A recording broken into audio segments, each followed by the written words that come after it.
When you hear about Iran, it's usually given one simple side of the story.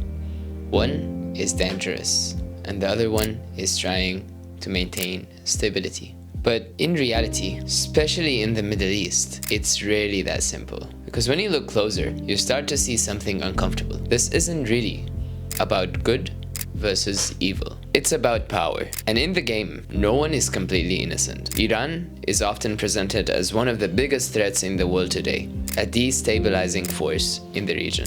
And to be fair, there are real reasons why people say that. Over the years, Iran has built influence for beyond its borders in places like Iraq, Syria, Lebanon, and Yemen. Not always directly, but mostly through alliances and armed groups. Supporters say this is about protecting its positions and pushing back against foreign pressure. Critics argue it contributes to instability across multiple countries, which is true to some point. And really, depending on where you stand, both of these can feel true. Iran has also been widely criticized for its role in regional conflicts, its support for militant groups, and its internal policies.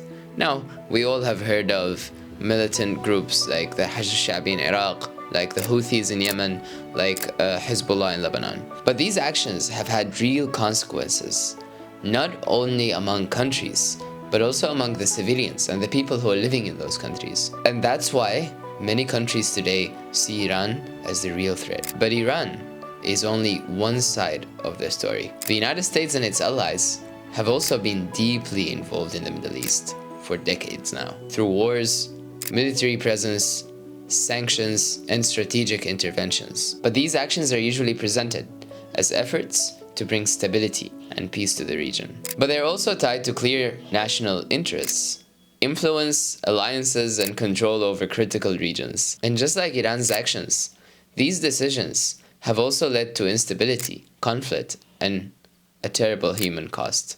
So what you're left with is not a simple conflict between right and wrong. It's a struggle between powers, each defending its own interests, each claiming legitimacy, and each shaping the region in its own unique way. And while all of this plays out, it's not governments who pay the price, it's just ordinary people. And understanding conflicts like this requires moving beyond the narrow narrative. It means questioning what we're told, looking at different perspective, and accepting that reality is often more complicated than we would like it to be.